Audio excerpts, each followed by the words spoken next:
Color dialed. I'm using my camera phone. This is Larry. Larry is guardian of the fountains. You hear me talking about you, buddy? It's a very old water dragon. Alright, so, real quick. To the left, you have the pink fountain, which the fish currently live in. To the right, you have the Drosera fountain. Let's do a quick tour. We have Giganteum Moctezuma, which is actually where the fish hide quite frequently. See if they're in there. I don't see them. No. Like I said, they ebb and flow out of the rocks. So here we have a Morinensis by Moctezuma. This is Noah. It's not Jesus. Here's my Sethos. And then creeping up the side here, we have a white flower form of a Marginata. Very cool. We have the pure Agnata in the back there. It's just coming out of dormancy. And then we got some more Marginata.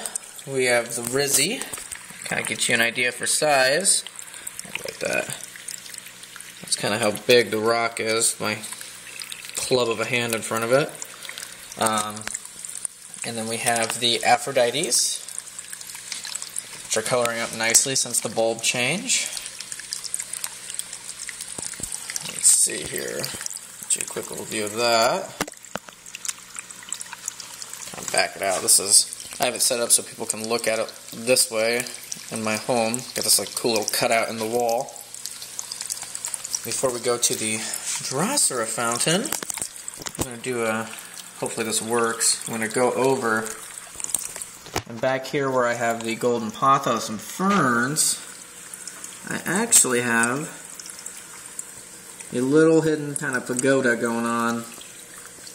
No real reason, just because I like hidden things in fountains. I'll bring that back over.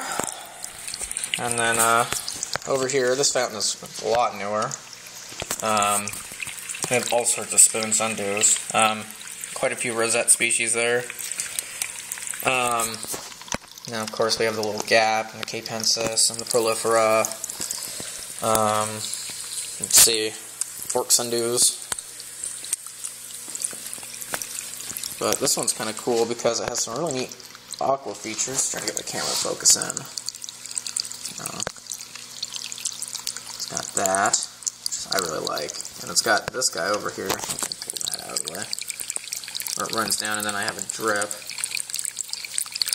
I don't know. Hopefully my camera is picking up that warbling noise. I'm going to go back here real quick. I created that warbling noise. I actually punched a tiny little hole through right there. Right behind where Noah sits. So I turn the light on. There we go. And it actually goes through that and comes out on his little bridge here. It's all separate, and I'll lift the ping up. That's the nice thing about these. Oh, focus. Darn it. Come on. There we go. He's got his little bridge. Set that back. See all that damage? I was playing with a dog last night and threw one of his toys right into it and creamed it. But that's okay. Things are pretty hardy. So yeah, I mean, this is the side you would normally see. As you walk into my home, and then kind of back out and go around here, so you can kind of see it's in this cool little cutout in my wall that separates the main room from the living room. Hey Larry! How are you, friend? Yeah, I know you don't want to talk, Nick, so I don't have anything good for you. How are you? He's okay. He's a punk. And then here's kind of the back side of the fountains. This one I have a huge water reservoir area in the back that I'm hoping to save up for fish. Well, not save up, but save for fish. Just gotta let this guy kind of get into focus here. Or get in the groove of its own thing.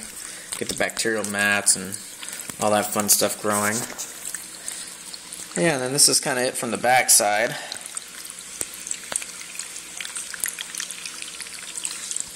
Come down. There's a little gap. I'm going to turn it because it'll screw up the focus, or screw up the way that it plays.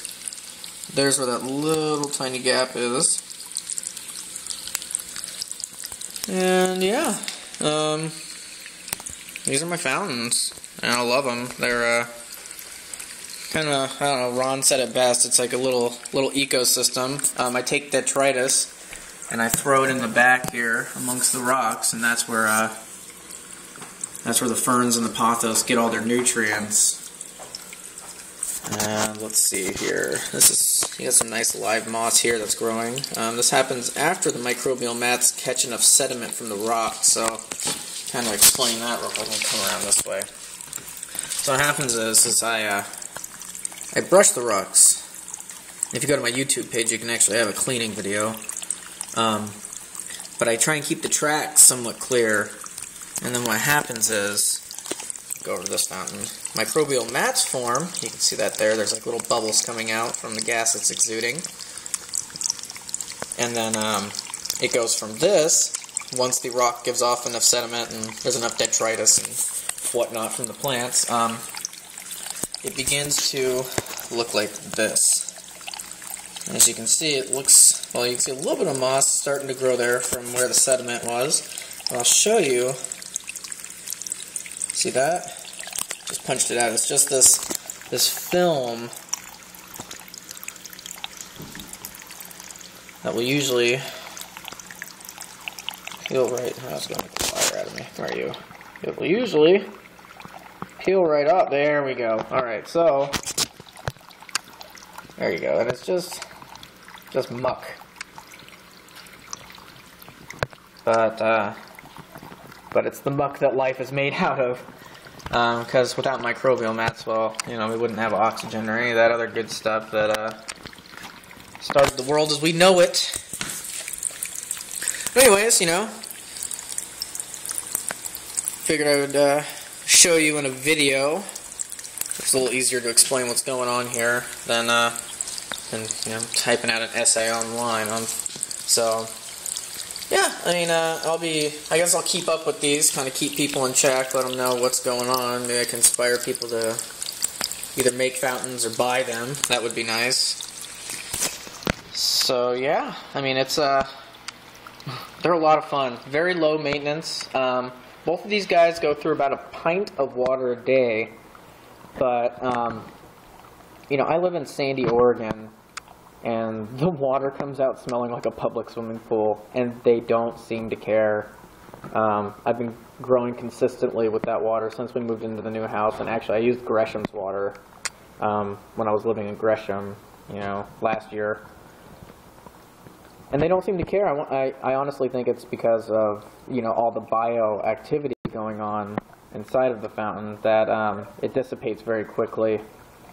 And all the minerals that happen to be in the water, you know, they go through the mill, they come down the fountain, or come down the waterway, and, you know, they adhere to those, to the microbial mats, which build up sediments, and then after the sediment, you get this beautiful live moss, which I will occasionally peel off and stick other places if I'm trying to control the flow of water.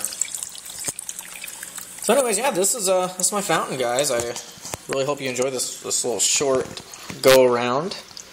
And I guess if you have any questions, you know, feel free to ask.